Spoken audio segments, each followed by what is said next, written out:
अस्सलामुअलैकुम दोस्तों, सोब सिराल मोहब्बत जे बाग जे ईंदड़ नए एपिसोड में छा थींदो ऐं छा थियण वारो आहे। इन तफ़सीलात ॼाणण लाइ जेकॾहिं अवी असांजे चैनल ते नवां आहियो त महिरबानी करे असांजे चैनल खे सब्सक्राइब कंदा, जीअं हर ईंदड़ नई ख़बर जल्द खां जल्द तव्हां भाइरनि ताईं मुहैया थी सघे।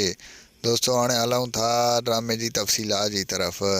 तव्हांखे ॾेखारियो वेंदो त ईंदड़ नए एपिसोड में ॻोठ वारा सभु माण्हू ख़ुशि हूंदा। जी हाँ दोस्तों, तव्हांखे ॿुधाईंदा हलूं त ॻोठ में हर हिकु माण्हू जे ज़ुबान ते इहा ॻाल्हि हूंदी त जेको आहे सो असां सभिनी जी मदद जेको आहे सो मोर कई आहे। जॾहिं इहा ख़बर राणी खे पइजी वेंदी त राणी अञा परेशान थी वेंदी ऐं वितर वधाई हुनखे चवंदी त छा तूं इन ॻाल्हि जे करे त परेशान न आहीं जो तोखे ईअं त नथो लॻे त को जेको आहे मोर जी जेको आहे दिलि मैडम ते अची वई आहे। तंहिं खां पोइ राणी चवंदी अहिड़ी का ॻाल्हि न आहे, मां इन ॻाल्हि जे करे बिल्कुलु बि परेशान न आहियां। ऐं होॾो वरी तव्हांखे ॿुधाईंदा हलूं त मुजेरी जेको आहे पंहिंजे पुट लोले खां पुछंदो त लोला आख़िर मुजेरी इन मोर वटि एॾा पैसा आया किथां जो हेतिरा पैसा जेको आहे मोर असांखे ॾिना।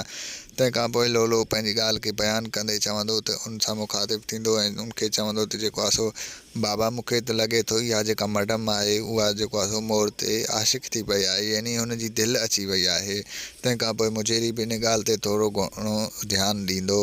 ऐं होॾो वरी तव्हांखे ॿुधाईंदा हलूं त जेको आहे खड़पील पंहिंजे ॻोठ वारनि सां मिलणु वेंदो ऐं तमामु घणी ख़ुशी में हूंदो। चवंदो त मूंखे यकीन हुयो त जेको आहे मुंहिंजो भाउ जेको आहे मुंहिंजो फ़ख़ुरु ज़रूरु बणिजंदो ऐं अॼु उहो ॾींहुं अची चुको आहे।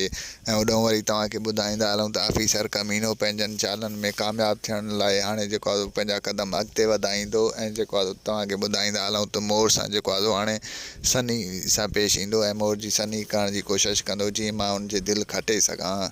दोस्तों तव्हांखे मुंहिंजो रिपोर्ट कीअं लॻो कमेंट में पंहिंजो राय ॾींदा। वठंदासीं इजाज़त, मिलंदासीं नए वीडियो में, रखंदा पंहिंजो ख़्यालु, ॾींदा इजाज़त। अल्लाह हाफ़िज़।